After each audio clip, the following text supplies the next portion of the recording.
I was 8 months pregnant and trying to eat slowly, one cautious forkful at a time, when my ex-husband and his mother were seated at the next table. Hearth and harbor hummed with weekend noise, the clink of stemware, the hush of the harbor beyond the glass, the low murmur that made private words feel safe. It wasn't. Not for me. Not when the hostess led them past my booth and Elaine King paused, her red lacquer nails lifting, her smile sliding into something that sliced. "Ava?" She sang high and bright so the room turned. How surprising. Evan followed, crisp in a navy suit I used to dry clean, jaw clenched. He saw my belly.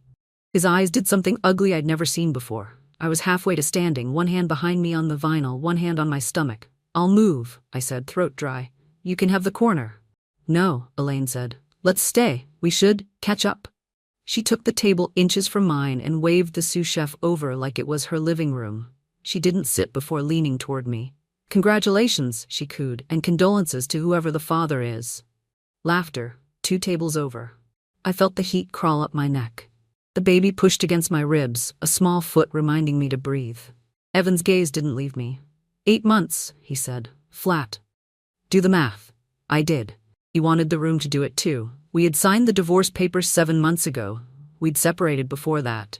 And yet we both knew what he was really implying. Not a calendar mistake, a character flaw. "I came for the chowder," I said, voice steady because my fingers weren't. "I didn't come for you." "Funny," Elaine said. "Neither did he." She opened her crocodile clutch with a snap. Paper flashed. She pulled out a crisp document and set it where my water glass could catch it. A copy of our marital settlement, the paragraph highlighted where I agreed to no claims of paternity or support against Mr. Evan King post-dissolution. Elaine tapped the page and raised her voice just enough. "The internet loves a cautionary tale." My throat burned. The restaurant had stilled the way audiences still for courtroom verdicts. "Elaine," Evan murmured, but not like he meant to stop her. Like he meant to time her. "Ask her," she said. "Ask her who the father is." "Who's the father, Ava?" Evan said, and there it was, the first crack in his voice. "Because it isn't me." The baby shifted. I pressed my palm low. "Don't do this." "We did a full workup," he said, eyes flicking to my belly. "Bright spring fertility, remember? Months before we split. I am sterile, that was the word."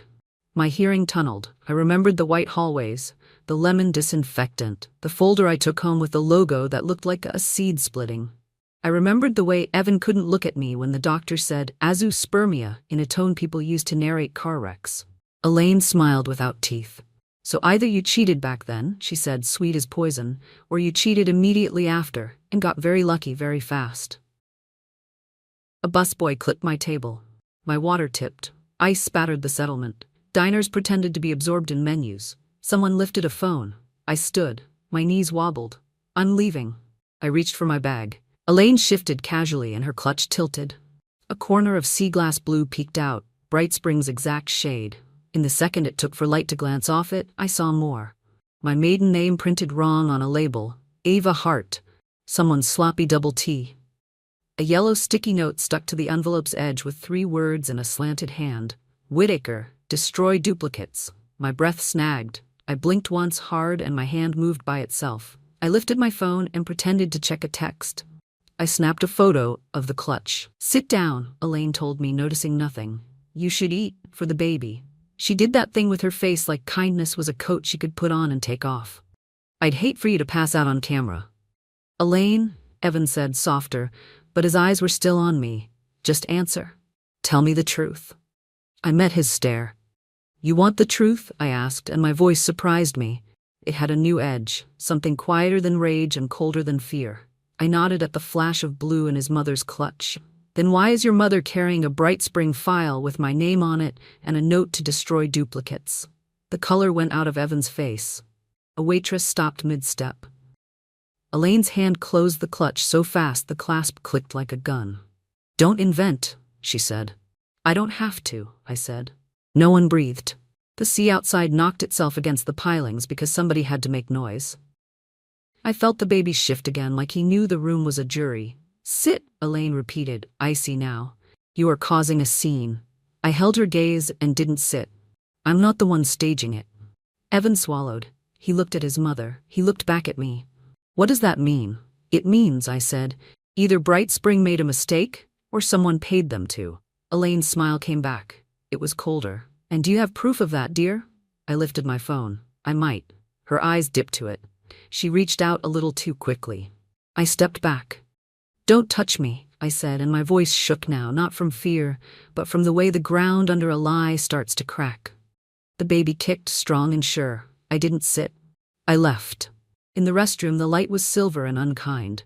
I braced both hands on the marble and watched a woman I almost didn't recognize breathe in shallow bursts. 8 months round.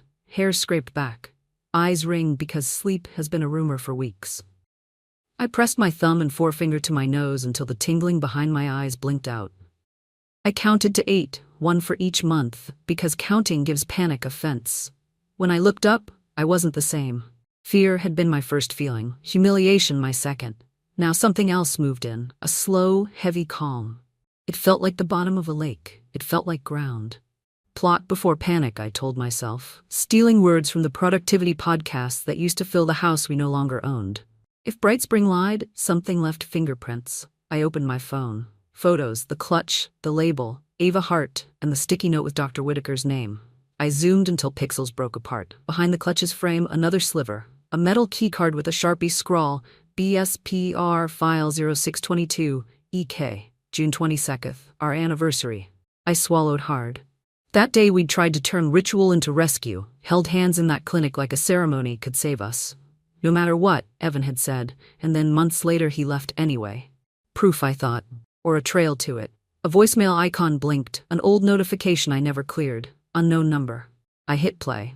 Miss Brooks, this is Tasha from Bright Spring, a woman whispered, as if the call itself were a secret. This is, regarding your and Mr. King's testing. There's a variance in the report. Dr. Whitaker wanted to. Actually, he said we should wait. But if you could call me back. I'm sorry. It's after hours, but okay. Thank you. The timestamp was from the week our results went missing, and then reappeared in final form. I had been at work late. Evan had been at drinks with clients. I had fallen asleep on the couch to the Weather Channel, waking to the blue glow and a headache and a life I didn't recognize. My fingers trembled. Calm held. I saved the voicemail to 3 places. I washed my face and patted it dry with one of those expensive paper towels that feel like cloth. Then I walked back out. The restaurant had dialed itself louder to bury the awkward, but the awkward clung like smoke.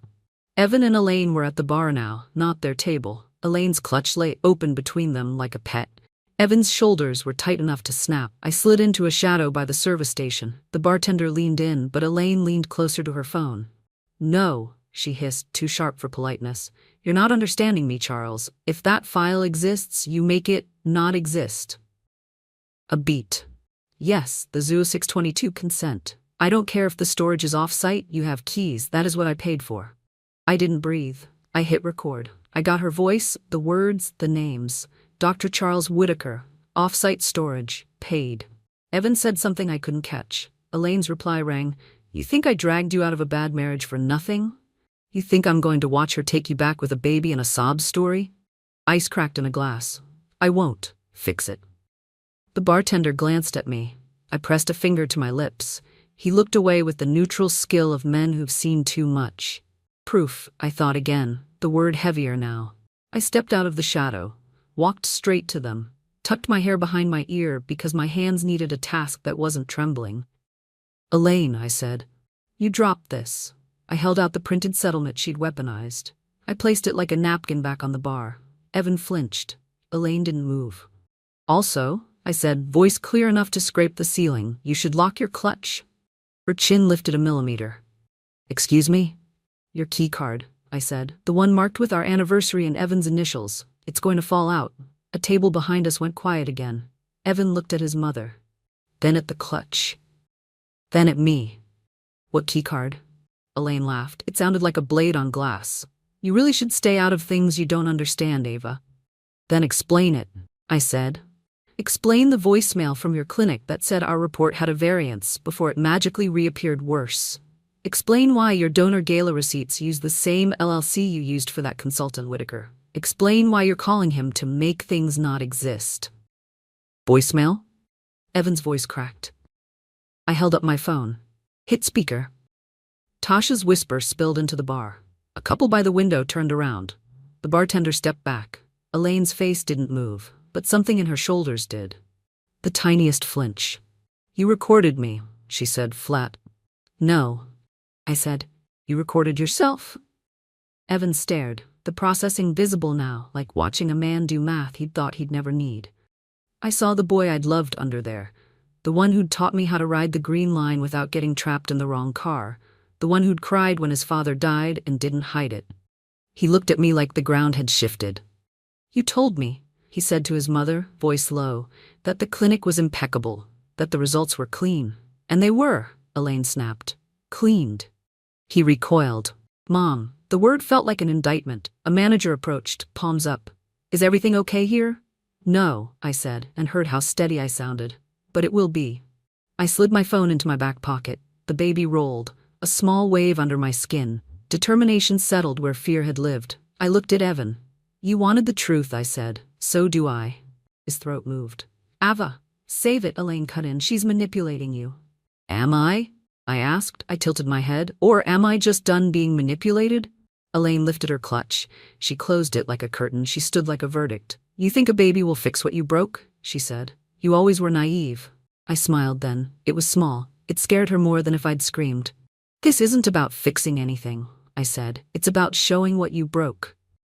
Evan's eyes darted between us, and for the first time he looked uncertain about who in this story he was. I turned to the manager. "Can I get my check, please?" I asked, "and the name of a good attorney." The room exhaled. I left the bar with my hand on my belly and my phone full of voices. Outside, the harbor wind slapped my hair to my cheek like a blessing. I watched the water muscle itself against the pier and felt the old life recede like tide. I thought I had already lost everything. I was wrong. That was only the start. My name is Ava, and before tonight I thought I had learned how to stay small. Small apartment, small talk, small plans that didn't wake the neighbors. It was safer that way. I live above a florist on Bay Street where the windows sweat green in the mornings. The building hums like an old refrigerator. Mrs. Alvarez downstairs waters everything twice and tells me to put my feet up because the world can wait for you, mija. I nod, climb one more flight, and set down the bag of soup I didn't finish at Hearth and Harbor. I lock the door and lean my forehead to the wood. The baby presses against me like he's checking the strength of the wall. I talk to him the way you talk to someone who can't answer yet. "We're home," I say. "We made it." The couch is a hand-me-down. The coffee table is a crate I sanded smooth. The only new thing in the room is the bassinet I bought with a coupon and a small burst of bravery. On the fridge is a printout of a heartbeat that looks like coastline. I sit, belly high and tight, and open my laptop. The grant proposals I write for small nonprofits are waiting in polite little folders. I used to write checks for larger things, galas, silent auctions, tax letters with embossed logos. That was when I managed books for the King Family Initiative, a private foundation that liked its name on plaques. Evan's mother ran the board like a chorus. I was the metronome in the back, keeping time. It's strange what stays after a life breaks. Dates. Account numbers. The way a signature leans right when someone is in a hurry. I know the rhythm of Elaine King's money, as well as I know the shape of my own hands. I take off my shoes and my ring finger feels light. I stopped wearing the thin gold band the day we signed the divorce. We did it on a weekday morning before the courthouse got busy, 6 signatures and a hand sanitizer pump between us. I went home to a bed that remembered both of us and changed the sheets twice. People ask when we met, if I let them. On the green line, I say, because trains make strangers into stories. He offered me the last seat. His knee brushed mine and neither of us moved. He told me he was an architect because everyone in this city is making something taller to prove a point. I told him I did budgets because someone has to count. He liked that. It made me sound reliable. We got married under a white tent on his mother's lawn. The ocean posed in every picture. Elaine cried during the toast and called me the daughter I never had, which made me feel chosen. I didn't see the calculation until later, the way a person doesn't see a rip current until their feet lift. I was born Ava Hart, then Ava Brooks after my mother remarried, Then, on some documents and in Evan's family Christmas cards, Ava King. The Bright Spring file used heart with 2 T's because someone didn't check. I noticed it that day and laughed a little, but the nurse waved it off. "We'll fix it," she said. We didn't. When we started trying, I kept spreadsheets like talismans, temperature, vitamins, days. I believed in neat columns. We went to Bright Spring because the brochure was heavy and clean. Elaine called the clinic discreet, like it was a virtue and a threat. She insisted on coming to the first appointment to support us. She brought muffins with tiny company flags stuck in the tops. I remember the blood draw room, the smell of lemon and cotton, the way Dr. Whitaker shook Evan's hand a beat too long. I remember the nurse handing me a stack of forms and saying initial here, here, and here. Some pages had sticky notes. One said, consent, 06/22, which matched our wedding date. I smiled at the coincidence. I didn't read every line. I wanted to be brave. I wanted to be easy to help. We were told to wait 2 weeks. In that space, 1,000 small things happened. Elaine sent me links to wellness blogs. Evan worked late. I learned the sound of our house at 3 a.m. Pipes complaining like old men, the neighbor's dog doing laps in a dream. When the call finally came, I wasn't the one who answered. The word they used for him was long and cold. He didn't look at me for days. He slept on the edge of the bed like the mattress had a cliff, only I couldn't see. I tried to say the right things and then I said the wrong ones. Elaine took him to lunch twice and came back with fixed smiles. "You can adopt," she told me in the foyer like she was handing me a brochure. "There are solutions." The night we separated, the house was too bright. He put his suitcase by the door and said it wasn't about blame, which is something people say when blame is the only thing in the room. He left a sweater on the back of the chair. I didn't wash it for a month. When I found out I was pregnant, the test line appeared before I could set the stick down.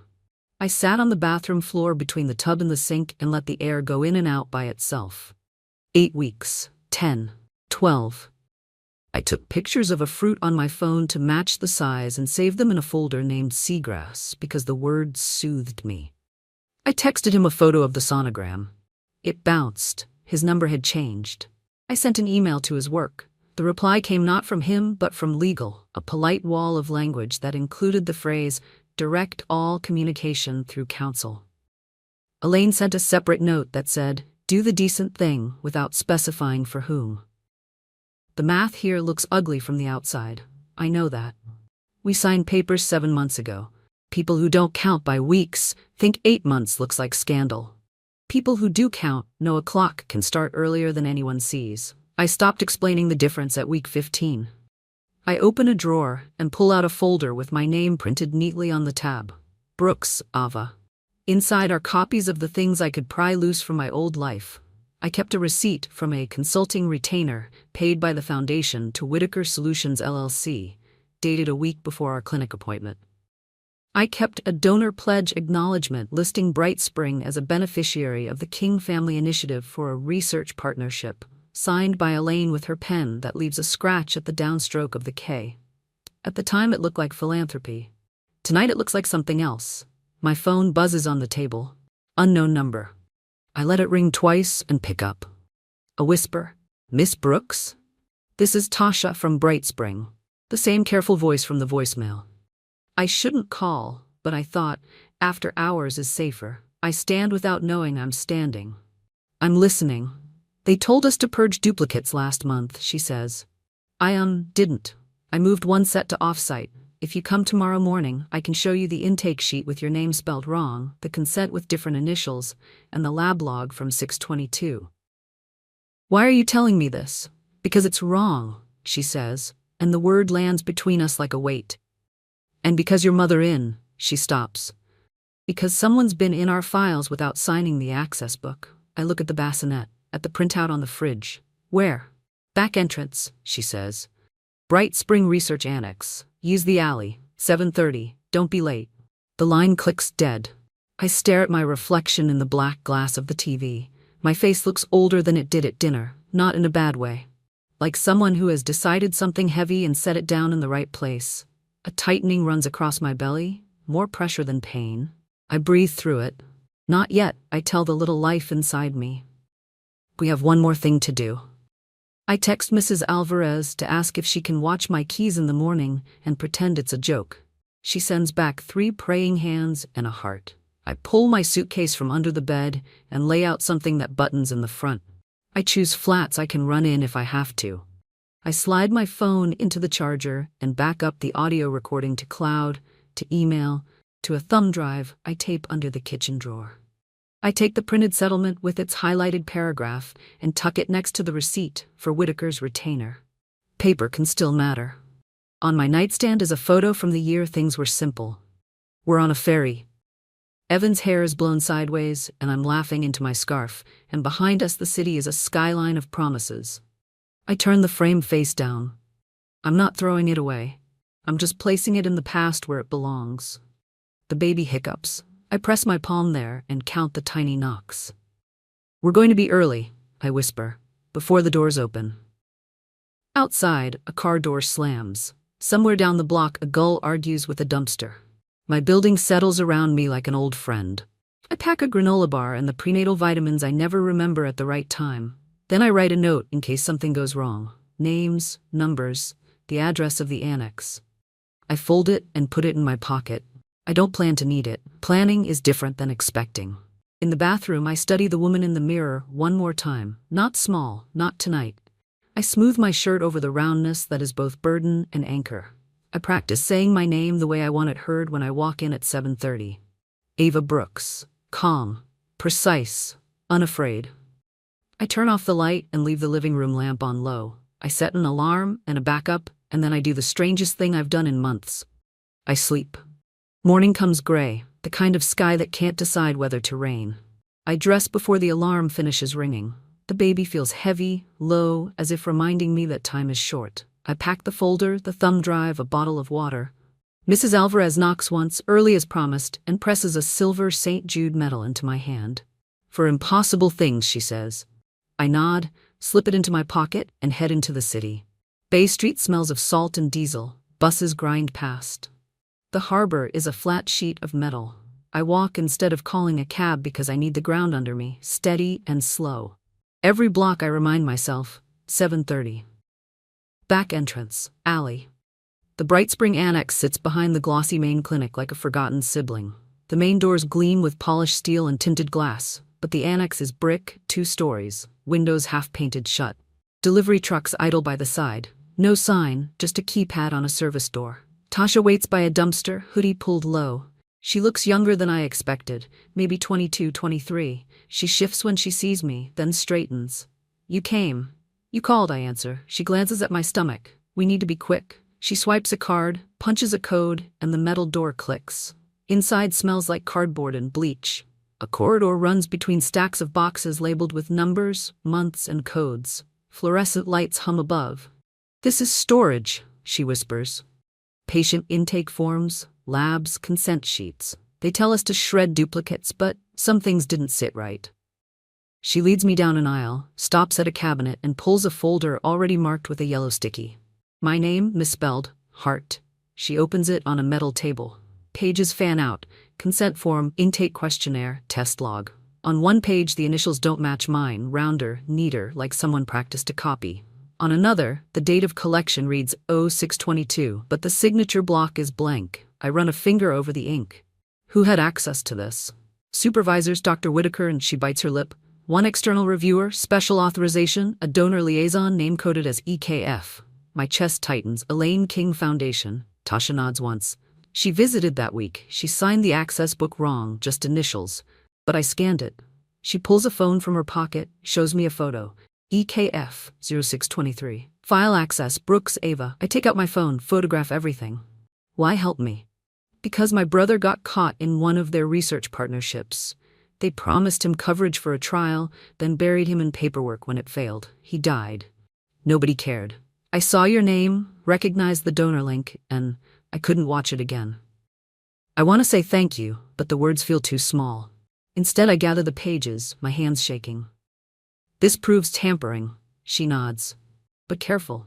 They'll know this file is missing. The door slams down the corridor. Voices echo, 2 men, brisk, confident. Tasha pales. They're early. She snatches the folder back, slides the papers into a box, but I've already saved the photos. Footsteps approach. Check storage B, a man orders. Tasha grabs my arm. This way. We duck between shelves, squeeze into a narrow stairwell, and climb until we're on the roof. The morning air slaps cold. Go, she whispers. I'll cover.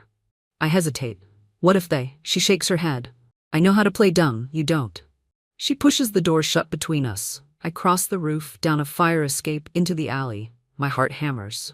The baby shifts, unsettled. I breathe until the world steadies. On the corner, a black sedan waits. The window rolls down. Evan sits behind the glass. His tie is crooked, his face pale. Ava, he says, get in. I freeze. He glances down the alley where the annex door is hidden.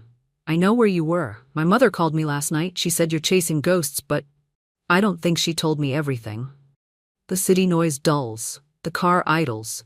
He looks at me like a man who doesn't trust his own foundation anymore. Please, he says, tell me what you found. I stand on the curb, one hand on my belly, one hand on the folder in my bag.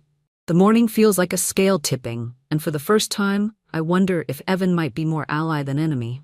But then I remember the bar, his silence when his mother slashed me open, his absence when I needed him most. I don't move. He swallows. Ava, if you don't trust me, then who? I look him straight in the eye. Myself. And I walk away. By afternoon, the sky had burned off to a pale blue that made everything look honest. It was a lie, but a pretty one. Maya from the foundation called while I was making tea. I wouldn't finish. You didn't hear it from me, she said, voice low. But tonight the King Family Initiative is hosting a joint gala with Bright Spring at the Maritime Museum. Theme is Future of Family Care. Elaine's announcing a research wing. Whitaker's getting an award. My grip tightened on the mug. Of course he is. She stacked the room, Maya went on. Press, board, donors. Evan's on the program to present the award. If they're going to lacquer over something, that's where it happens. What time? Doors at 6. I can leave a staff badge at the back loading dock under a floral invoice. Wear black. Carry a clipboard. Nobody questions a clipboard. I thanked her. She exhaled the way people do when they've just risked a job. Ava? Yes.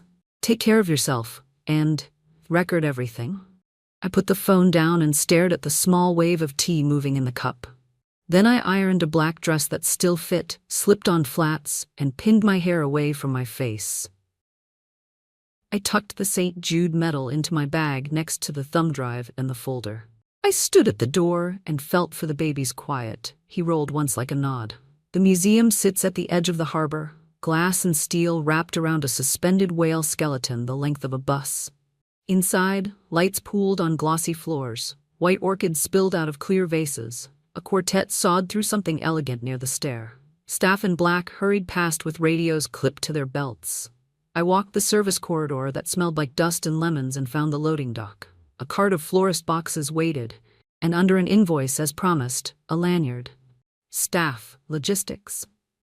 I clipped it on and picked up a clipboard from an abandoned crate because Maya was right. Paper can be a shield. The main hall had been transformed into a soft sea of round tables, candles caught in glass, names printed in gold. A scrim hung behind the stage with waves projected across it. A teleprompter perched on a thin stand like a patient vulture. I blended into the shadow of the AV booth. Technicians muttered about cues. On a monitor, a playlist scrolled. Opening video. Guests seated. Welcome. E. King. Award Whitaker. Announcement. Research wing. Press Q&A. Another folder sat in the corner of the screen. Annex B archive transfer. Draft. My breath snagged. The tech clicked away and the folder vanished into a maze of windows.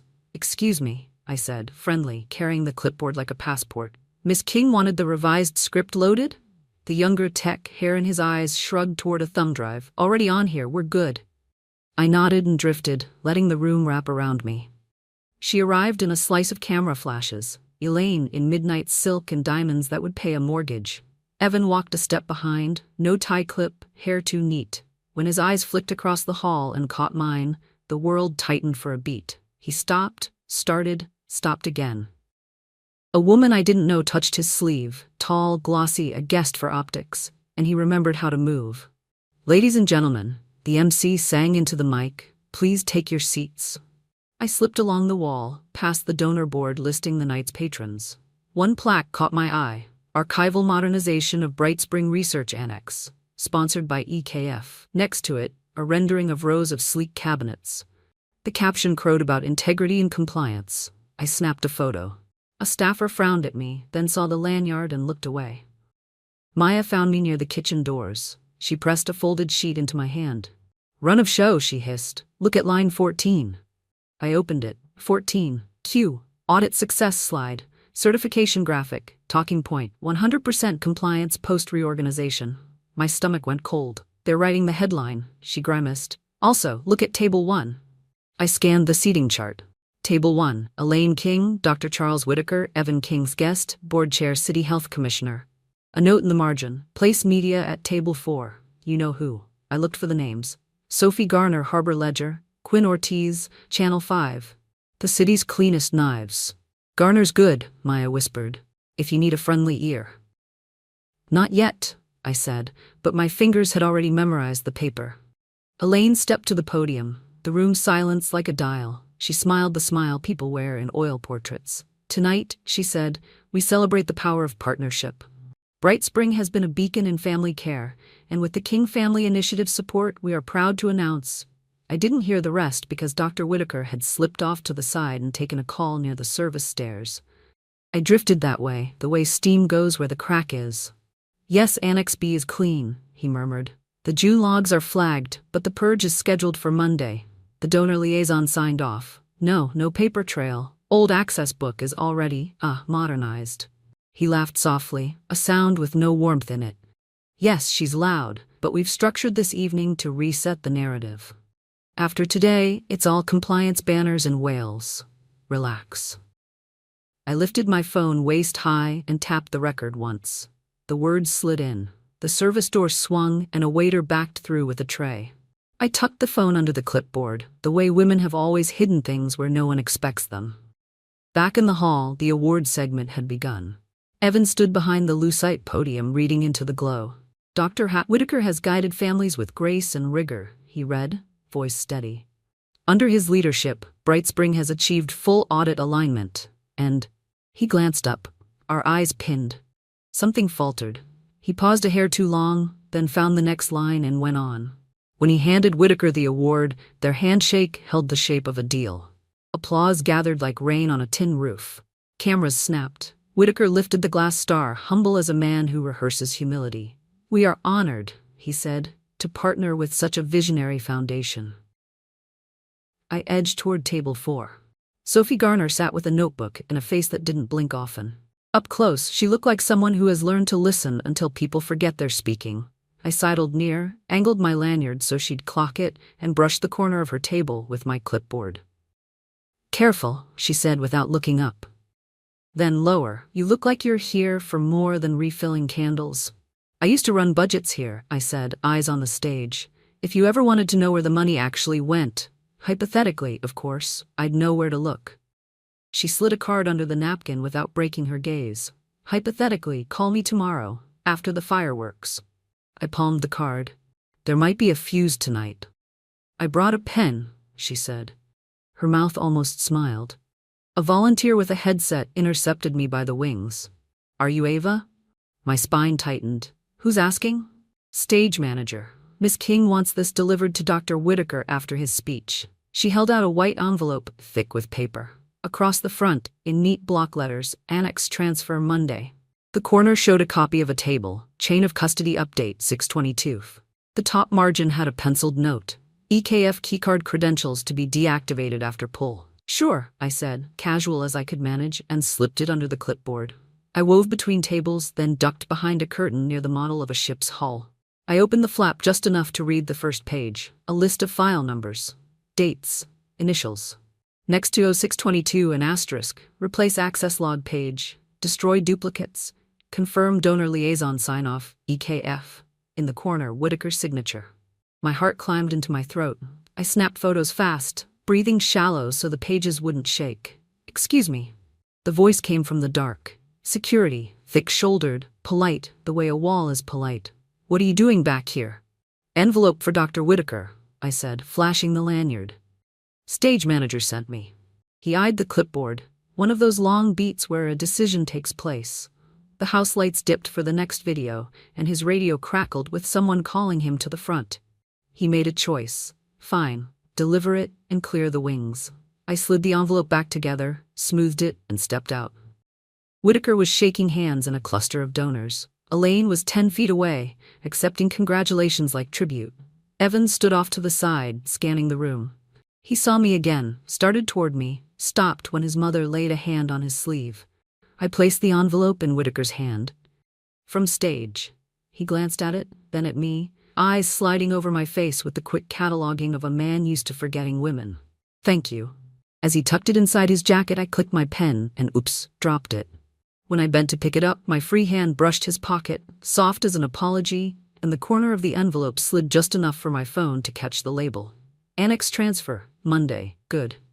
A contraction tightened across the top of my belly. Not sharp. A wave. I inhaled slow through my nose, held, let it go. Not yet. Elaine returned to the mic for the audit success line. The slide behind her bloomed with a gold badge that said compliant. The room approved itself. I took the St. Jude medal out of my pocket and pressed the cool medal to my palm. My phone buzzed. A text from Tasha. Suspended without pay. They know I moved files. Be careful. If anything happens to me, the off-site box is in locker 17 at Harbor Storage. Code is 2231. I looked at the whale above us, frozen in swim, and understood the scale of what I was stepping under. A tide was coming whether I liked it or not. At the edge of the room, a black curtain hid the press riser. I slipped behind it and found the soundboard. Cables, dials, a laptop with the script mirrored to a monitor. The audit success line scrolled under Elaine's voice. One more slide cued. Our partners, Whitaker Solutions LLC. The vendor no one in the room was meant to notice. I took a photo. I didn't step to a microphone. Not yet. The story they were building needed one more crack before it broke apart. I palmed Sophie's card. I lined up the night's moving pieces in my head like ships coming into harbor. Whitaker's call, the transfer envelope, the donor liaison initials, the compliance slide, Tasha's text. All of it pointed to Monday. Tonight was for staging. I eased back into the crowd as waiters began circulating with plates. Elaine left the stage to a burst of applause, turned and found me. For a long second, we stood looking at each other across 30 feet and 200 people. Her smile didn't reach her eyes. I smiled back. Small, certain, not long now. The gala ended with champagne foam and the clatter of plates. Donors rose, cheeks flushed with praise they hadn't earned. I waited near the exit until the crowd thinned. The museum smelled like lilies and salt water. My feet ached, but my mind was bright as glass. I should have left. Instead, I lingered in the shadow of the ship's hull model. Evan slipped out from behind a curtain, alone, loosening his tie. His eyes scanned until they found me. He hesitated, then came closer. You shouldn't be here, he said. Neither should you. He half smiled, tired. I didn't write the script, I just read it. Like always, I answered. His face flickered, hurt, anger, something he swallowed. You think I knew? I think you didn't ask. He rubbed his jaw. She told me you'd use this, he gestured toward my stomach, to drag me back. She said you'd make it look like I'm the father, ruin everything we built. I stepped closer, low voice. She already ruined it. All I did was survive. A muscle jumped in his cheek. Then tell me the truth. Is the baby mine? Yes. The word left without hesitation. And you know it, even if you're afraid to say it. His eyes searched mine. For a moment he looked like the boy on the green line, knees touching, choosing not to move. Then his phone buzzed. He glanced at the screen. His shoulders dropped. It's her. Elaine's voice carried before she appeared. Evan, there you are. She emerged from the side hall, diamonds unashamed, and looked straight at me. Of course. Mother, he began. She lifted a hand, silencing him. Ava, you never tire of dramatics, lurking in corners, whispering into reporters' ears. Do you think anyone believes you? I held her stare. They will. I have enough now. Her smile was practiced. You have nothing but stories. She touched Evan's sleeve. And you, darling, will not be dragged into her fantasies. He pulled back.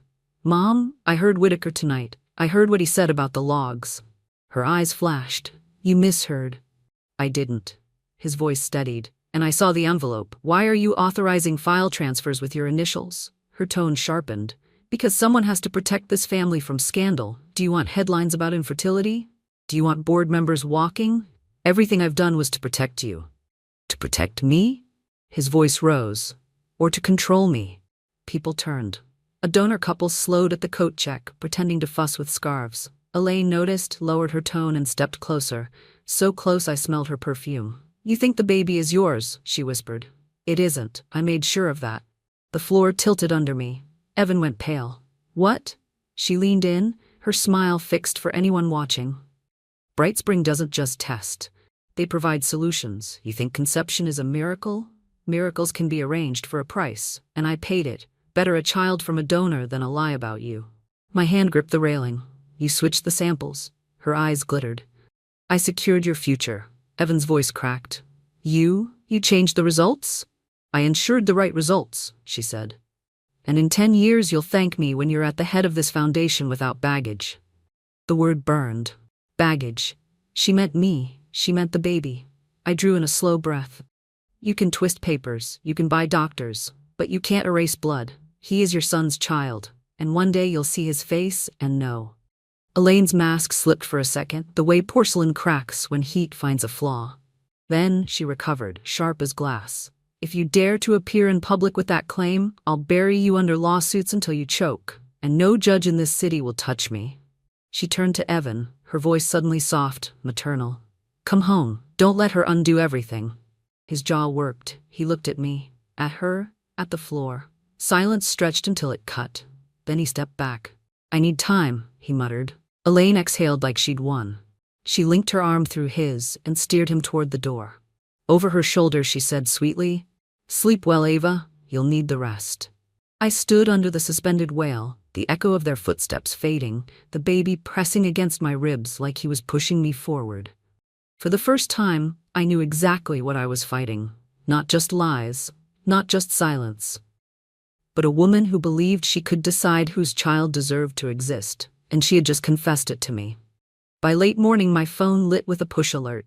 KFI and Brightspring to hold press update, 11 a.m. Maritime Museum. 2 minutes later, Sophie texted, I'll be there. Front row left. If you show up, be ready. I showed up. Sun threw hard light across the harbor. Inside, the same hall from last night had been stripped of round tables and remade into a press theater. Rows of chairs, risers for cameras, a blue backdrop stamped with 2 logos side by side. A lectern waited under the whale's jaw. The teleprompter glowed with a standby screen. I slipped in with a cluster of staff, lanyard on, clipboard in hand. My dress was still black, my flat still quiet. Elaine entered like a verdict. Whitaker kept close. Evan took the flank position where sons stand when their names are currency. A handful of board members filled the first row. At the end of the second row sat the city health commissioner, pearls and a politician's posture. Photographers jockeyed for line of sight. I stayed along the wall, a shadow with a badge. Thank you for coming, Elaine began. The room stilled. We have exciting news about our partnership and compliance milestones. She smiled, and the screen behind her flashed a gold shield. Before that, I must address an unfortunate distraction. Cameras clicked faster. A former contractor, she didn't say my name, she didn't have to, has been spreading malicious rumors, including a false claim regarding my son. We will not tolerate harassment of our staff or attempts to extort this foundation. The screen changed. A blown-up paragraph from my divorce settlement appeared. No claims of paternity or support. Neon yellow highlight like a high school insult. Gasps scattered. Someone whispered, "That's cold." My cheeks went hot, then cold. I put a hand on the belly that tethered me to the floor. Elaine nodded toward Whitaker. "Dr. Whitaker?"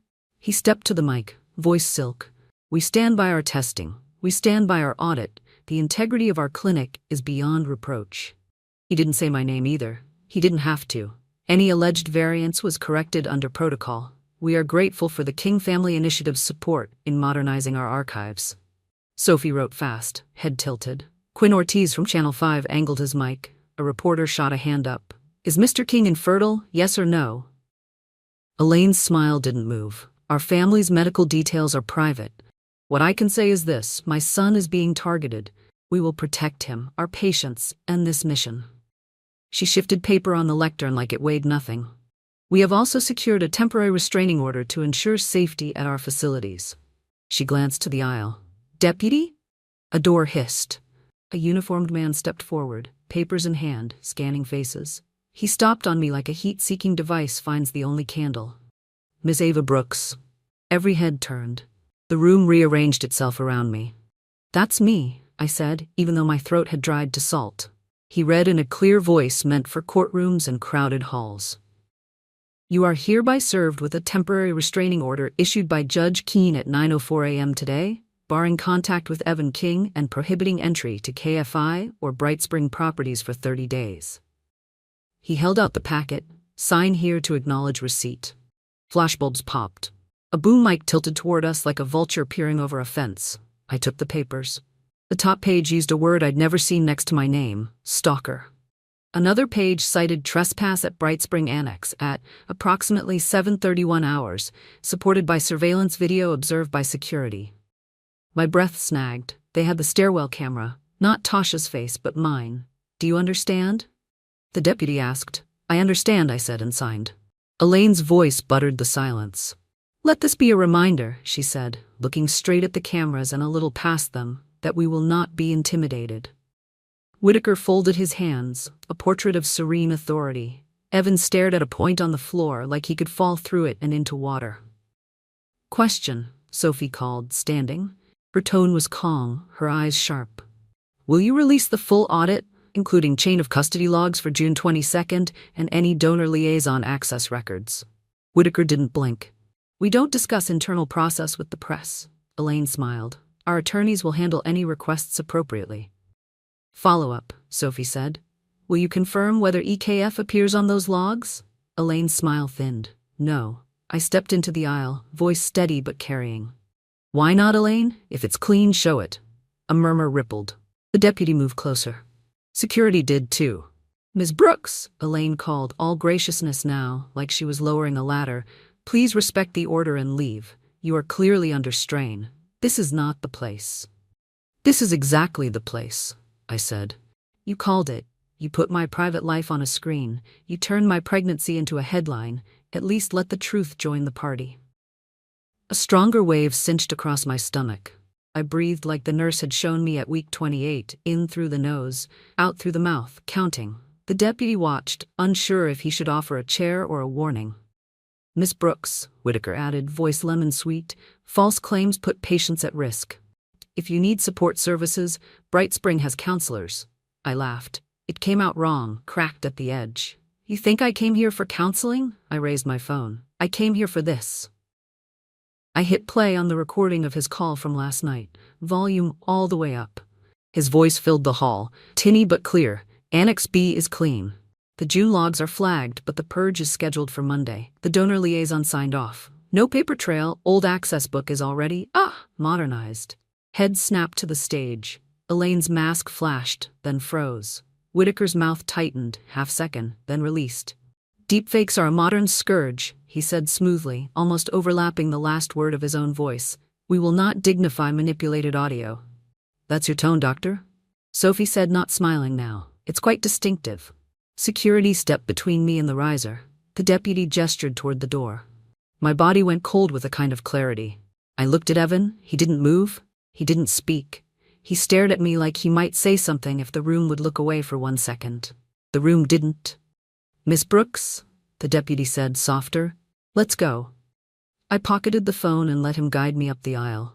A reporter shouted, "Ava, are you alleging the clinic falsified records?" Another asked, "Is the child Evan King's?" Microphones followed like bees. I kept my eyes forward, my hand anchored low. At the back, just before the doors, a woman stepped into my path, the city health commissioner. Up close, she smelled like bergamot and policy. "Miss Brooks," she said in a tone polished to a shine, "if you believe a crime occurred, file a report. Press conferences aren't courts." "Neither are donor dinners," I said. "But they make a fine stage for smearing a pregnant woman." Her eyes flicked to my stomach, then away. "Take care," she said and stepped aside. Outside, the day was too bright. Cameras spilled through the doors and then stalled, shut out by the museum's rules. The deputy handed me a carbon copy and retreated. For a beat, the street noises were a chorus. Gulls, bus brakes, wind. Sophie came through the turnstile at speed. "That was a setup," she said. "They wanted the papers served on camera." I noticed. She took a breath, assessing me, then got to it. Listen, Judge Keene gets big checks from King-adjacent donors, public record. She held up her phone to show a contribution list. Not illegal, just instructive. Also that trespass line? They'll use it to paint you as unstable. You need more than audio. I have photos, I said, consent forms with wrong initials, a transfer memo, EKF on access logs. Good. Get chain of custody with signatures, get anything that shows Monday's purge in writing, and do not, under any circumstances, go near their property now. Taro will bite you. A pressure built low made me bend halfway over. Sophie reached out, steadying my elbow. Are you okay? Braxton Hicks, I said, hoping I was right. It eased after a count of 8. I'm fine. Where will you go? She asked. Off-site, I said. Storage. Tasha sent a code. Sophie's mouth flattened. Then we're not done. Text me when you're clear, and Ava. She looked me straight in the eyes. I heard the room inhale when you played that clip. They're scared. That's why they swatted you in public. I tucked the restraining order into my bag. Paper scraped paper. The St. Jude medal clicked against the zipper. The baby rolled once, heavy and certain. Across the glass, inside the hall, Elaine stepped down from the stage into a small crowd of nodding suits. Whitaker whispered to a board member and laughed. Evan stood alone at the edge, watching the door I had just come through. His hands were fists at his sides. I turned toward Bay Street. The wind came off the water with teeth. Every block I repeated the numbers like a spell. Harbor Storage, Locker 17, 2231. I kept one hand in my pocket around the metal and the other on the belly that made people stare and step aside. I moved through the city I still loved, carrying a paper packet that called me a stalker and a phone that held a voice that could undo a lie. They wanted me small. Today they made me visible. Now I would make them visible too. The walk to Harbor Storage felt longer than it should have. Bay Street tilted uphill, the sun hot enough to sting, the baby pressing low with every step. I counted breaths, then counted cracks in the sidewalk. Anything to keep steady. Locker 17, I reminded myself. 2231. The building squatted at the edge of the waterfront, corrugated metal painted blue once but now faded to gray. A board clerk waved me in after checking my ID against the restraining order, his eyebrows twitching when he saw Elaine King's name on the paperwork. He said nothing, just buzzed the gate. Rows of lockers stretched like a warehouse of secrets. The air smelled of rust and cardboard. I found 17, crouched awkwardly, and keyed in the code. 2231. The lock popped. Inside was a banker's box taped twice. Across the lid, Tasha's handwriting, variants, do not shred. My throat tightened. I lifted it, heavy as bricks, and dragged it onto a metal cart. The wheels squeaked as I pushed it into a corner. I peeled the tape, peeled the lid. Inside, folders stacked, each marked with dates. One caught my eye, 622. Another, consent. Cart. A third, chain of custody, EKF. My hands shook as I flipped through. The first page was a logbook photocopy, columns of initials. Mine appeared once, neat. Then again, different hand, same day, A. Hart, not mine. Next column, EKF, Elaine King Foundation, initials too precise like they'd been drafted.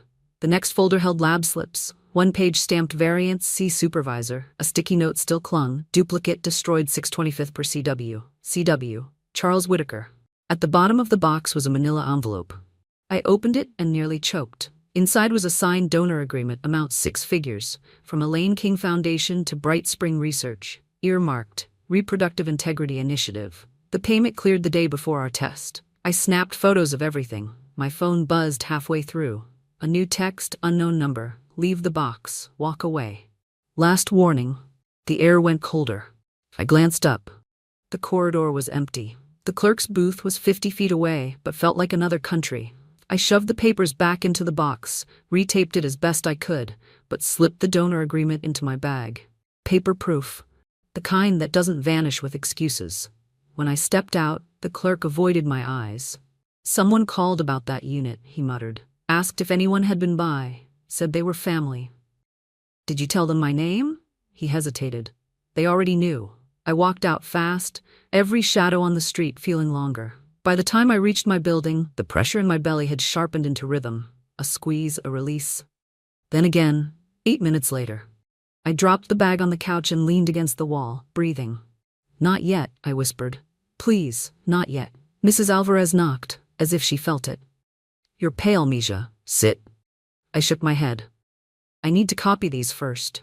I spread the agreement on the table, scanned it with shaking hands, emailed it to Sophie with the subject line, "Start here." Then I backed it up 3 ways.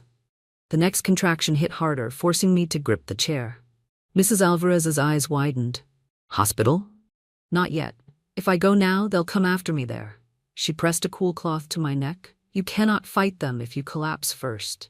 I lowered into the chair, head in my hands. Every part of me wanted to stand, to keep moving, to outrun Elaine's shadow. But the baby had his own timeline, and he didn't care about evidence or judges or headlines. The phone rang again. Sophie's voice filled the speaker. I got your scan. This isn't just sloppy paperwork. It's money. A donor earmark tied to test day, that's motive. I have more, I said. Variance notes, fake initials, but they're coming from me, someone texted. Then we go bigger. If you can hold out 1 more day, I'll line up an editor who can protect the story. Monday morning, before their purge, we publish. Public first, court later. Another contraction gripped me. I pressed the phone to my ear, silent until it passed. Sophie, I whispered, I don't know if I have another day. Silence, then her voice, steady. Then we work fast. I'll come tonight. When I hung up, the room blurred. Mrs. Alvarez held my hand, murmuring prayers in Spanish. I clutched the St. Jude medal, slick with sweat. In the distance, sirens rose, too close to be coincidence. I looked out the window. A black sedan idled by the curb. Evan's silhouette sat inside. He raised his head, scanning the building. Was he here for me, or for her? The baby kicked once, sharp. My body clenched around the answer I didn't have. The knock on the door rattled the frame. The knock hit like a hammer. I stood, one hand braced on the table, the other on the chair back. Mrs. Alvarez moved toward the peephole, but another knock shook the frame. Who is it? She called. City Services, a woman answered. Welfare check. Mrs. Alvarez looked at me. I nodded. She opened the chain. 2 uniforms and a woman in a navy blazer stood in the hall. The woman held a clipboard with too many tabs. Miss Brooks? Yes. We received a report of instability and potential risk to an unborn child. She didn't blink. May we come in? My breath snagged. I glanced at the St. Jude medal on the table. From whom? Anonymous. She lifted the clipboard a fraction. We need to assess. I kept the door between us. I'm fine. One officer cleared his throat. Ma'am, we just need to look around. Mrs. Alvarez stepped forward, 5 feet of steel in a floral apron. She's resting, and I'm here. The woman's gaze slid past her to my stomach. We can arrange a hospital ride. I already have a doctor, I said. Another pressure built low, tight and deep, then eased. I'm not refusing care, I'm refusing theater. Behind them, a familiar voice said, This isn't necessary. Evan. He stood at the end of the hall, hair wind-mussed, jacket unbuttoned. He raised his hands like he was walking toward a skittish animal. I'm the protected party in the order, he told the officials. I'm not in danger, I didn't call this in. The woman in the blazer didn't soften. You're not the reporter, anonymous complaints must be checked. He nodded once, the way a man nods when he knows the rules are the point. Then check, and note that I'm not requesting enforcement. She weighed him, then me, then the paper in her hand. We'll document that. Her tone stayed flat. She took 1 step inside, scanned the neat room, the bassinet, the folder open on the table. Her eyes lingered on the donor agreement, peeking from my bag. If you need resources, I can leave a list. I need a fair judge, I said. Do you have one of those? One of the officers almost smiled before he flattened it. The woman handed me a pamphlet with soft colors and a hotline. Call if you feel unsafe. I will, I said, meaning something else entirely. They left, their footsteps faded. The hall went quiet. Evans stayed. I closed the door and leaned against it. You shouldn't be here. I know. He lifted his hands a little higher, then let them fall. I couldn't pretend I didn't know this address. Not today. Mrs. Alvarez looked between us, then squeezed my shoulder and retreated to the kitchen, where cupboards give a person something to do when the air is heavy. Evan stood by the couch, unsure whether to sit. The last time he was in this room, the bassinet was still in its box. He noticed it now and swallowed. I need to show you something, he said. I didn't move. Then show it. He reached into his jacket, pulled out a small keycard in a plastic sleeve. The label was Sharpie scratched. BSPR file 622 EK. I lifted this from her clutch last night, he said. I told myself I was going to return it. I didn't. He set a flash drive beside it. And this. I'd owed me a favor from the Foundation. He pulled server logs and a LIMS export from Bright Spring. The room narrowed. Why? Because my mother lies like other people breathe, he said, not looking away. And because when you played that recording, I heard the part of Whitaker that only comes out when he thinks no one can touch him. I moved to the table, slow. The metal clicked under my palm. What's on the drive? Original lab entries for June 22nd, he said. And a first-pass semen analysis from my appointment that never made it into my patient portal. You have azoospermia in the file they gave you. The word tasted like lemon and metal. He nodded. And this shows the opposite. He opened his phone, swiped, and held up a PDF. A graph, a row of numbers. Concentration within reference. Motility within reference. The lab stamp was earlier than the final report. Same accession number, different values. My knees almost gave. I grabbed the back of the chair again. How did the versioning? He said quietly. The LIMS keep snapshots. Someone overwrote the final with sterile and marked the earlier record variants. Ramat, the export shows both. My mother's credentials appear in the audit line. EKF. Foundation, I said. He shook his head. No, fiduciary. She had me sign a limited power of attorney last year for donor relations. It gave her authority to act in my best interest for philanthropic matters. He closed his eyes for a beat. She used it to sign consents at the clinic under EKF, Elaine King, fiduciary. Heat climbed my neck. The initials weren't a fund. They were a lever. Why tell me now? I asked. Because I'm done being managed, he said. And because. He stopped, searching for the line he'd avoided for months. Because I think I'm the father. You think. His jaw squared. I sent a rush panel this morning. Independent lab. I grabbed your water glass from last night, swabbed myself, shipped before 8. It's a preliminary SNP probability, not the full thing. But it came back already.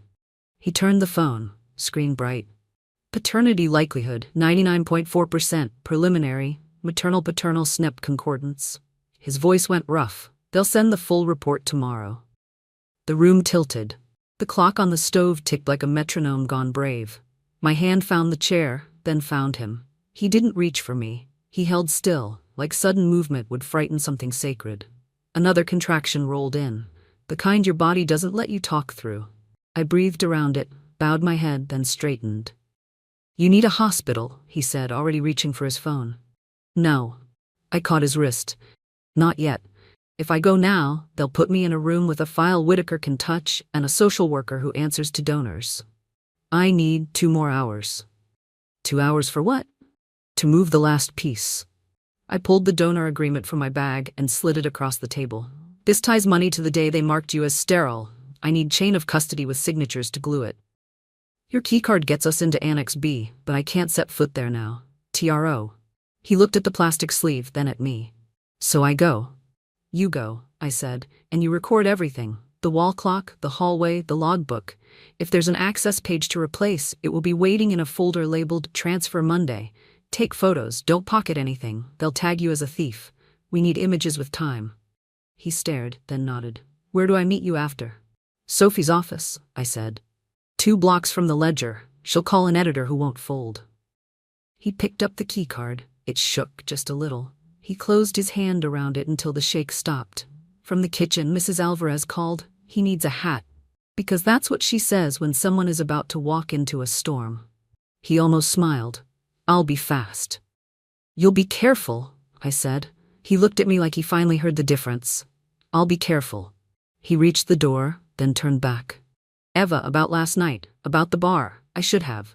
Bring me the log, I said. Then we can talk about everything else. He left. The apartment settled, humming like a boat at dock. Pipes, wind, the thud of my own pulse. I sank onto the couch. Mrs. Alvarez brought water and a towel and a look that said she'd seen women do hard things and live. My phone buzzed. Unknown number again. Hello? A man's voice, too smooth. Miss Brooks, I have something of yours. The world went smaller. Who is this? Tasha, he said, as if practicing sympathy. She's been placed on administrative leave and is being transported for questioning. If you care about her, you'll stop sending documents around. There's a lot that can happen when people go off protocol. My mouth went dry. Where is she? He chuckled. Off-site. The word landed like a taunt. Consider this a courtesy call." He hung up. I stared at the phone until the kitchen clock clicked over another minute. I texted Sophie. They grabbed Tasha. We're on the clock. Evan headed to Annex B with keycard. Prep safe room. 3 dots pulsed. Then, on it. Editor booked. Back door. No names at front desk. The contraction that followed was stronger, lower, the kind that makes you fold around yourself. I breathed and counted, and when it eased, I stood. "I'm calling a car," Mrs. Alvarez said, already thumbing her phone. "Wait 20 minutes, I said. She frowned. "Why 20? "Because that's how long it will take him to get in and out if he doesn't get lost," I said. "And because if I'm in triage when he calls, I can't pick up." She looked at my face, read something there, and nodded. 20. I packed the folder, the flash drive, the metal. I wrote ledger, 345 Harbor Place, back door on an envelope, and slid the donor agreement inside in case my bag didn't make it where I did. I taped the envelope under the coffee table where the wood splinters are easy to pry. The building's elevator clanged as someone rode up. Footsteps in the hall, not fast, not slow, measured. I stood by the door, phone in one hand, key in the other, breath steady, belly alive tide. The next knock was gentle, 2 taps, then silence. I looked at Mrs. Alvarez. She crossed herself and nodded toward the lock. Before I touched it, my phone lit with a text from Evan. Inside, found the log. "You were right, photo dump in 60 seconds. Then I run. I unlocked the door. The person in the hall wasn't Evan. It wasn't the official with the tabs. It wasn't a cop. It was Dr. Whitaker. He smiled like a man walking onto a porch with a pie. "Miss Brooks," he said softly, "we should talk." Behind his shoulder at the far end of the corridor, a second elevator door opened onto 2 men in gray suits I recognized from the gala. Security, private and clean. My phone chimed.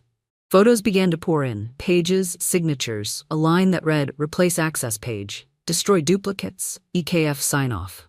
Timestamps burned in the corners. Evan's shadow cut across one frame like proof of life. I met Whitaker's eyes, and for the first time all day I felt something like still water. Not peace. Just focus. "Sure, doctor," I said, stepping back as if to let him in. "Let's talk." I slid my hand behind the door and flicked the chain. The door was open, but not enough for him to step through. "Out here," I added, lifting my phone where the camera could see his face and the time. "On the record." His smile thinned. The men in gray started down the hall. Mrs. Alvarez said from behind me, in a voice that could shatter glass, "She is not alone." My phone buzzed again.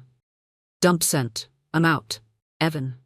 I raised the St. Jude medal to my lips, then lowered it and hit the red button that starts a live stream to Sophie's editor. "Good."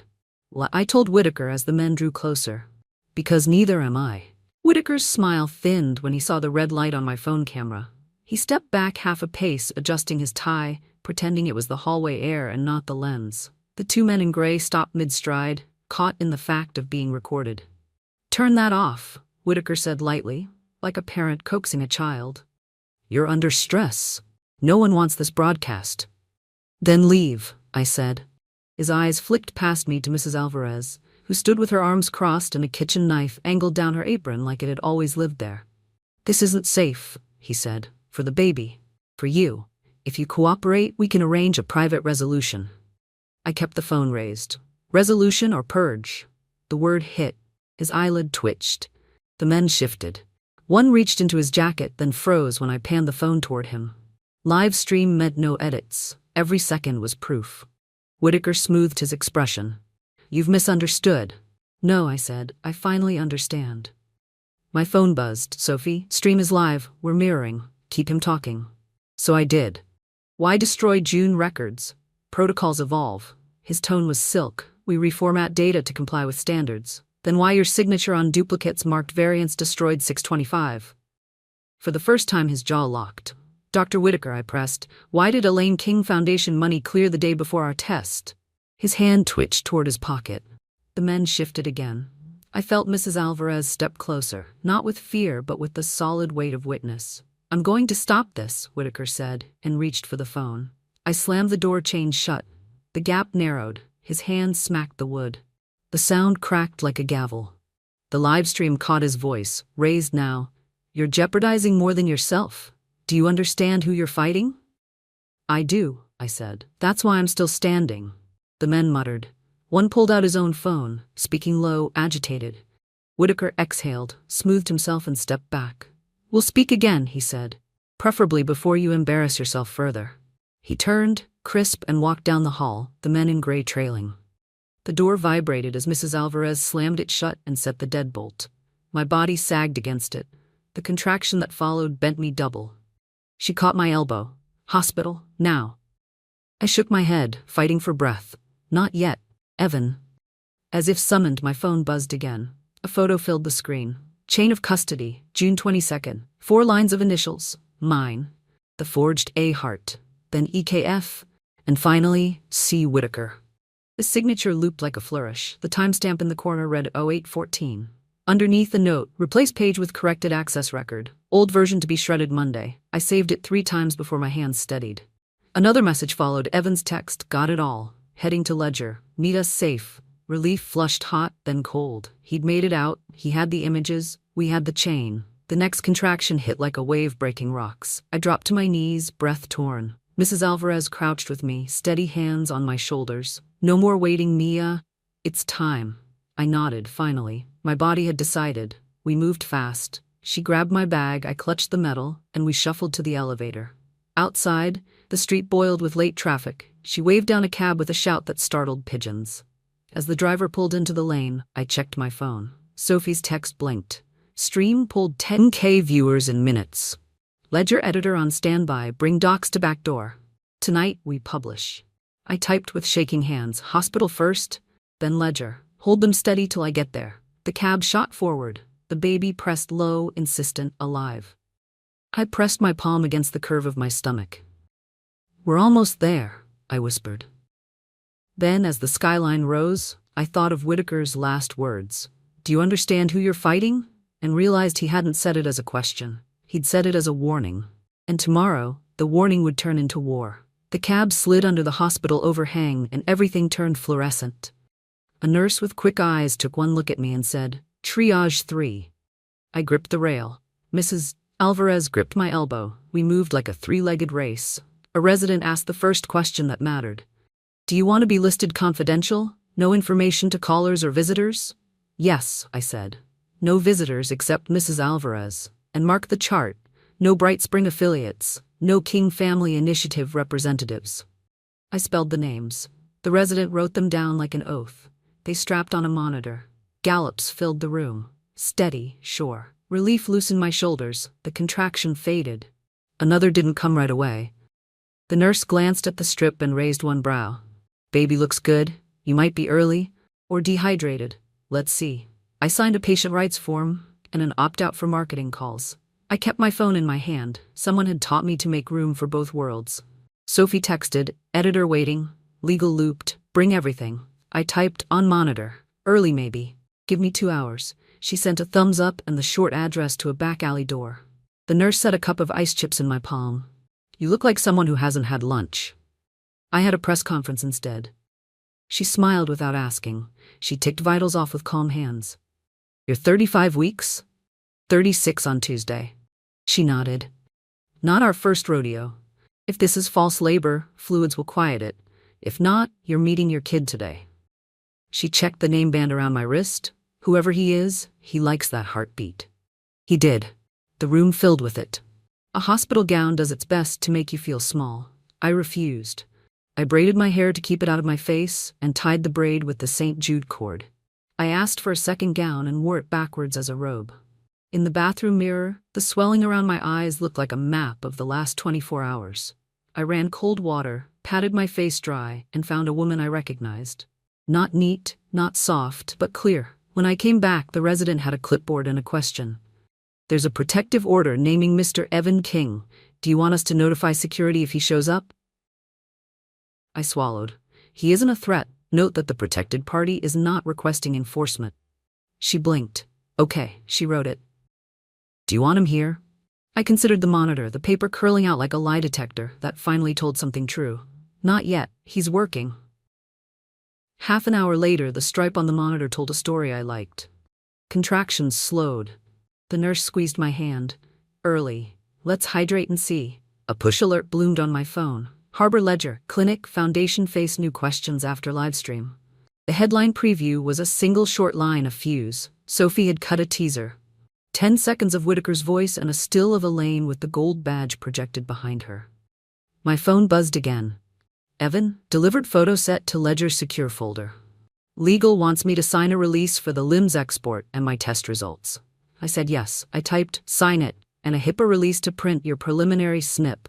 Your choice, but it matters. Done, he sent back. Then, I'm sorry for last night. For all of it, I'm learning late. Learn fast, I wrote. Then, bring coffee to the Ledger, for the copy desk, black, no room.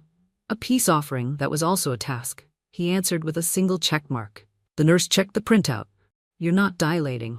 I can send you home where you can stay for observation. Home, I said. I already had a destination. She printed discharge instructions and underlined the part that said return if contractions were 5 minutes apart. Drink water. Sit down when you can. Don't be a hero. I don't know how to be anything else, I said. Fine, she said, not unkindly. Then be a hero with snacks. Mrs. Alvarez helped me dress. Black leggings, black tee, a long sweater. I tied my sneakers, slow and deliberate, like suiting up. We left the hospital with my wristband still on. I wanted the band. It said I belonged somewhere. The Ledger sits in an old pier building with windows that look like movie screens. The back door opens into a hallway that smells like ink and coffee. Sophie met us there, hair slung back, face set.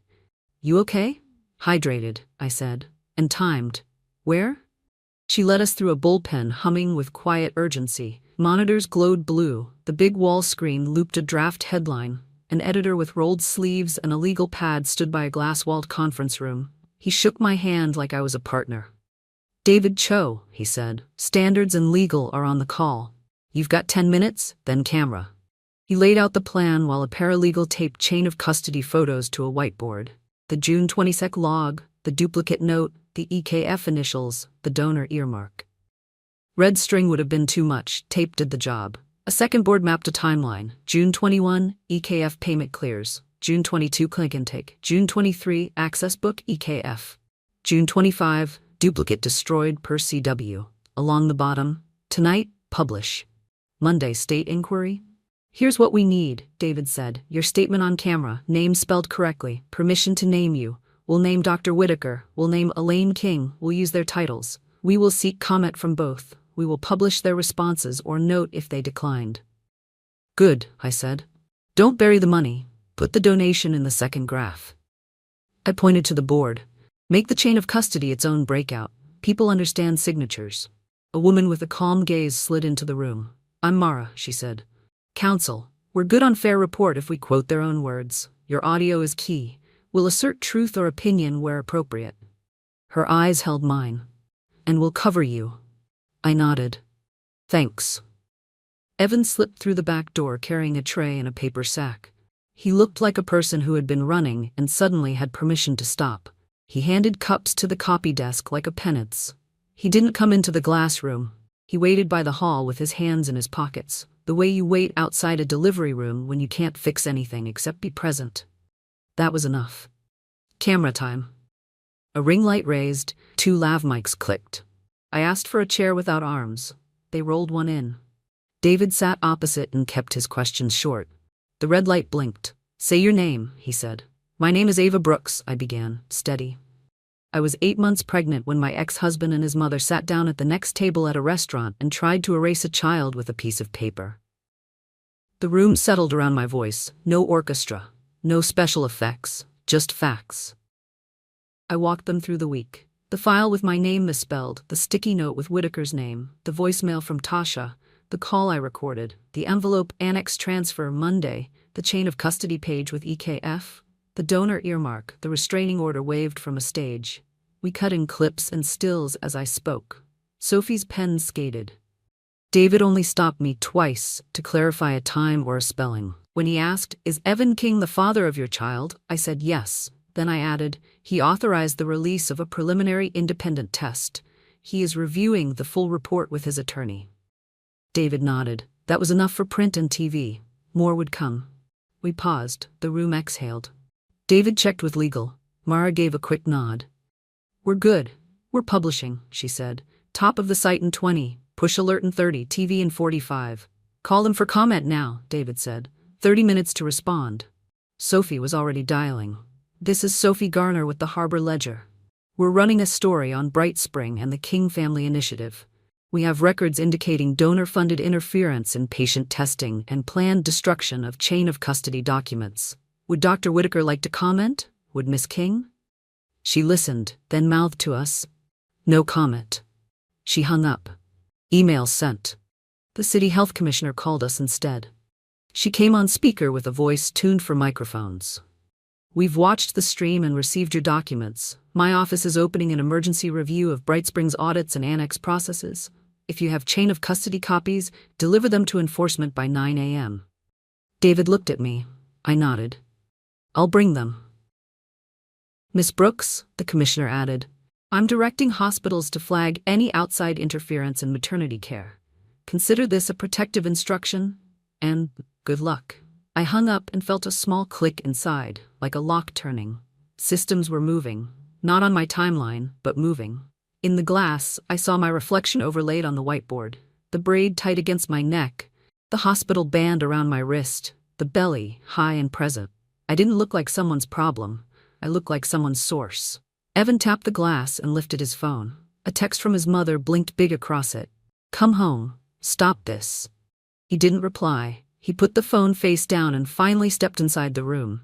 He didn't cross to me. He stood on the other side of the table and said clearly, for the record and the microphones and himself, I was wrong, and I'm here now. I nodded once. That was all we had time for. It was enough. David counted down. 3, 2. He looked at Sophie. Fire. The homepage flipped. The headline locked. My name sat under it in a byline line with Sophie's. The first paragraph led with the money. The second with the chain of custody. The third with the recording. A photo carousel showed the logbook, the sticky notes, the transfer envelope. The fourth paragraph carried the sentence I wanted most. The Harbor Ledger has independently viewed laboratory exports, indicating Mr. King's initial analysis contradicted the clinic's final report. Push alerts fired. Phones lit across the room. The wall screen ticked a number upward as readers poured in. Under the headline, a box glowed developing. Minutes later, Bright Spring issued a statement. We are pausing operations at Annex B pending an internal review. We deny wrongdoing. The King Family Initiative followed. We support transparency. The kind of lines written by lawyers for weather that had already changed. Sophie's desk line rang. She answered, listened, and covered the mouthpiece. Tasha, she whispered. She put it on speaker. The voice was thin but fierce. They sent me home, Tasha said. HR said precautionary leave. I'm safe. I saw the site, hit them again. We will, I said. Thank you. Across the room, a copy editor raised a hand. Second wave ready. Whitaker's donor contracts. Needs your eyes. David nodded and moved. I stepped into the bathroom and shut the door. The mirror didn't show a heroine. It showed a woman who had been knocked down in public and had stood back up in public. I tugged the braid tighter, smoothed the edge of the hospital band, and pressed the metal to my sternum. The metal warmed in seconds. When I came back, Evan stood with his shoulders square, not behind me, not in front of me, but beside me with a table between us. Mrs. Alvarez had fallen asleep in a chair, chaperone and saint. Sophie slid a printout into my hand. Front page in the morning paper, she said, and for a second I saw my name in ink, not pixels. It looked solid. It looked like tomorrow. My phone buzzed one more time. A text from an unknown number. Emergency board meeting. Monday, 9 a.m., public comment permitted. Then a second. Bring your documents. I smiled, small and certain. They've set the room, I said. Then we'll bring the light, Sophie answered. I straightened my sweater, lifted my chin, and felt the new skin settle. Not armor. Not costume. Just the truth, worn out loud. Tomorrow would be the fight in a room with microphones and sworn witnesses. Tonight, the tide had already turned. Monday morning broke sharp and cold. The harbor glittered like broken glass. I dressed slow, deliberate. Black trousers, a white blouse that buttoned over the curve of my stomach, and a blazer borrowed from Sophie that fit just enough to say I belonged at a table. My braid was tighter than yesterday, the St. Jude medal tucked beneath the collar. Mrs. Alvarez pressed a thermos of chamomile into my hand. For your voice, she said. Evan waited by the curb in a navy suit, hair damp from a too-quick shower. He didn't reach for me, didn't force small talk. He just opened the car door like a man who had learned not to decide for someone else. The King Family Initiative Board met in a glass tower above the harbor, the kind of place designed to make small people feel smaller. The lobby smelled of pine cleaner and money.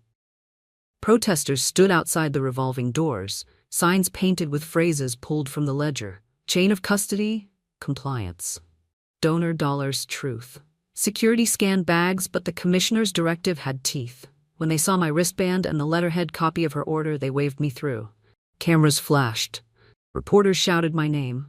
For the first time in months, I didn't look away.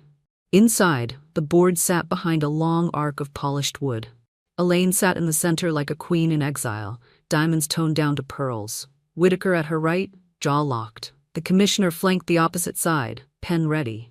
Sophie sat at the press table, notebook open. The room hummed with air conditioning and expectation. The chair called the meeting to order. We are here to address serious allegations concerning Bright Spring Research Annex and the fiduciary conduct of the King Family Initiative. His voice was clipped, nervous. Public comment will be permitted. Elaine leaned into her mic. Before we descend into spectacle, point of order, the commissioner cut in. Spectacle was serving a restraining order on a pregnant woman at a donor gala. Today is oversight. The chair nodded. Miss Brooks, you may begin. I stood. My legs trembled once, then steadied. My name is Ava Brooks. On June 22nd, I entered Bright Spring with my husband for fertility testing. The results were altered. Records were destroyed. Money moved the same day. I have documents, audio, and eyewitness testimony. I have chain of custody logs with forged initials, signed by Dr. Charles Whitaker and authorized under the fiduciary power of Elaine King. I have donor agreements earmarked for what they called reproductive integrity. And I have proof my ex-husband's initial test showed normal results before the clinic rewrote him sterile. Gasps rippled. Someone scribbled faster. Elaine's pearls didn't move. Lies, she said crisply. She is unstable. Everyone in this city knows it. Sophie stood without being called. Point of fact. The ledger has verified documents from multiple sources, including Bright Spring's own system exports. This board was given 30 minutes for comment. None was offered. The commissioner slid a folder across the table. We have already subpoenaed Annex B records. A preliminary review confirms duplicate destruction notes signed by Dr. Whitaker. State investigators will take custody of all archives this afternoon. Whitaker's face went red, then pale. He leaned to Elaine. We need recess. No, the commissioner said. We need accountability. She nodded to security. 2 plainclothes officers stepped forward. Dr. Whitaker, the chair said, voice thin, you are relieved of duty pending investigation. Elaine slammed her hand on the table. You cannot. The commissioner cut her again. As for Miss King, fiduciary misconduct tied to clinical outcomes is criminal. A separate referral is being prepared. Elaine's face cracked for the first time. Her eyes darted to Evan. Say something. Protect us. He stood slowly. His tie brushed the mic. His voice was quiet but carried. I will not protect lies. Ava told the truth. I'm the father, and my son will not grow up believing silence is loyalty. For a moment, the room held its breath. Then cameras clicked like rainfall. Elaine's pearls shook as she stood. Ungrateful boy, she hissed. You'd burn your own name? He met her eyes.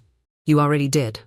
Security stepped in. Whitaker was led out, face gray. Elaine followed, spitting words about appeals and boards and power. The doors shut behind her.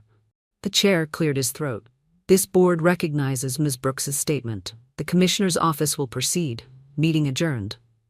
It ended not with a bang, but with shuffling papers, the sound of a house coming down one brick at a time. I sank into a chair. My body shook, not from fear, but release. Evan sat 2 seats away, hands clasped, head bowed. Mrs. Alvarez pressed tissues into my palm. Sophie squeezed my shoulder. Outside, reporters surged. Questions flew. What happens to Bright Spring? Will Elaine face charges? When is the baby due? I held my belly, high and present, and said only, soon. That evening, the Ledger's homepage carried a new headline. Board removes Whitaker, King faces probe. Brooks' testimony confirmed. My name wasn't in the headline. I didn't need it. It was in the body of the story where it belonged. At home, the bassinet waited. I lowered the printout of the chain of custody beside the heartbeat photo on the fridge. One proved survival, the other, life. The baby kicked, strong enough to rock me forward. I whispered into the room, we're free. And for the first time since the restaurant, the words felt true. 2 weeks later, the harbor air smelled of lilacs from Mrs. Alvarez's shop when my son arrived. 8 pounds, fists curled like punctuation. His cry cut through the delivery room and stitched the world back together. I named him Caleb, after my father, who taught me that honesty wasn't optional, even when it hurt. The Ledger ran a follow-up. Whitaker indicted on evidence tampering. King Foundation under state oversight. Elaine's face, pale and rigid, filled the front page. She was charged with fiduciary fraud and conspiracy, her accounts frozen pending trial. The pearls didn't protect her. Her statement to the press, "I only wanted to protect my family," landed flat against the sound of doors closing behind her. Evan held Caleb in the hospital chair, awkward at first, then steady. He whispered promises I didn't interrupt. He wasn't forgiven yet, but he was present, and that mattered more than the shape of yesterday. At home, the bassinet no longer sat empty. The St. Jude medal hung on the edge. On the fridge, the heartbeat photo was joined by a new printout. Tiny feet, stamped in ink, proof of arrival. When I walk past the harbor now, people still whisper, but not with pity. With recognition. My name isn't scandal anymore. It's survival. And when Caleb curls against me in the night, I know the story didn't end at betrayal or courtrooms. It began here, with breath and skin and the sound of a child who will never need a forged paper to prove he belongs.